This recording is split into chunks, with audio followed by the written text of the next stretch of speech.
तो hello friends, कैसे हो सब। आई थिंक सब ठीक होंगे। I am Rahul from soups TV. तो चलो बात करते हैं रिलीज होने जा रहे ये मूवी कल की 2898 एडी मूवी का कैरेक्टर अश्वत्थामा की। Who is Ashwatthama and about his siren रत्न, उनका जो फॉरहेड पे लगा है। अश्वत्थामा की कैरेक्टर को प्ले कर रहे हैं अमिताभ बच्चन सर ने नाग अश्विन की मूवी कल की 2898 एडी मूवी में। ये मूवी बेस्ड है हिंदू माइथोलॉजी पे और हमें पता है कि अश्वत्थामा का कितना बड़ा रोल था उस महाभारत के कहानी में, और आगे और भी बात करेंगे इसके बारे में। According to the Mahabharat, Dronacharya गुरु थे उन दोनों पांडवस और कौरवस का। फिर वो शादी करते हैं कृपी को, यानी कि द सिस्टर ऑफ वॉरियर कृपाचया को। फिर उनका एक बेटा होता है जिसका नाम अश्वत्थामा होता है। अश्वत्थामा भगवान शिव जी का एक अवतार होते हैं। अश्वत्थामा जब पैदा होते हैं उनका फॉरहेड पे एक जेम यानी कि एक मणि लेके पैदा होते हैं जिसका नाम होता है सायरन रत्न। ये रत्न उनको इंसानी भूख, प्यास, बीमारी के साथ साथ हथियारों, नाग और यहाँ तक कि देवताओं के भी भय मिटा दिया। फिर कुरुक्षेत्र वार शुरू होता है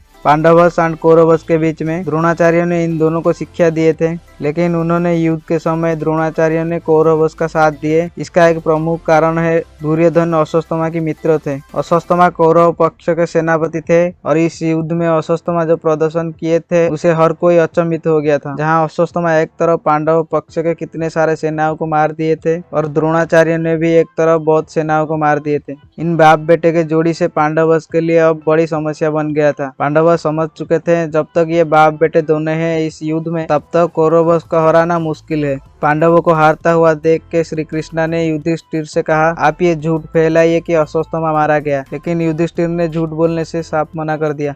जिसके बाद अवंती नाम के एक राजा के हाथी को मरवाया गया जिसका नाम अश्वत्थामा ही था। द्रोणाचार्य ने इस बात का सत्यता जानने के लिए युधिष्ठिर से पूछा, क्योंकि युधिष्ठिर कभी झूठ नहीं बोलते, और उन्होंने उत्तर में कहा अश्वत्थामा मारा गया लेकिन हाथी। अश्वत्थामा मारा गया ये बोलते ही श्री कृष्णा जी ने शंखनादित कर दिया, जिस वजह से द्रोणाचार्य आगे की बात ना सुन पाए। इतना सुनते ही द्रोणाचार्य ने दुखी होकर उनका हथियार नीचे रख दिए। गुरु द्रोणाचार्य को निहत्था देख के धृष्टद्युम्न ने उनका वध कर डाला। गुरु द्रोणाचार्य का हत्या हो जाने के बाद पांडवस का जीत निश्चित था, लेकिन पिता का इस प्रकार की गई हत्या से अश्वत्थामा तिलमिला उठा। उसके अंदर आग जलने लगी बदला की, और इसी प्रकार अश्वत्थामा पांडवस के खेमे में घुस के द्रौपदी के सोते हुए 5 पुत्रों को धृष्टद्युम्न का वध कर डाला।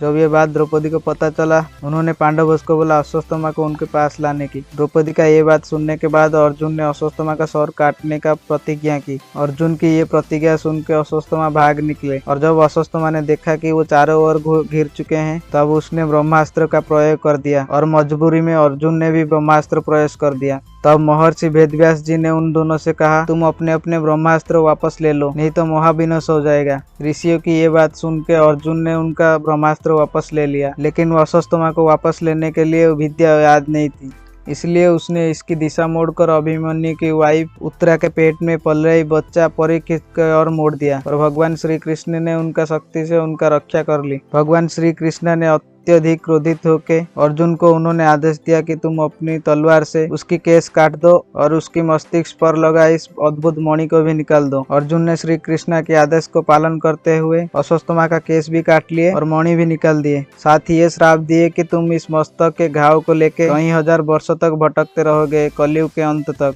इस प्रकार से वो अद्भुत मणि अश्वत्थामा के पास हमेशा के लिए चली गई और उसे युगों युगों तक भटकने का श्राप मिला। और हम कल्कि की मूवी में देखेंगे अश्वत्थामा का कैरेक्टर को कैसे दिखाते हैं, और कहा जाता है अश्वत्थामा आज भी जिंदा है इस घोर कलयुग से रक्षा करने के लिए। अगर आपको ये वीडियो अच्छी लगी तो वीडियो को लाइक कर देना, चैनल को सब्सक्राइब कर देना। तब तक के लिए मिलते हैं किसी न्यू टॉपिक और किसी न्यू वीडियो में। Love you all guys.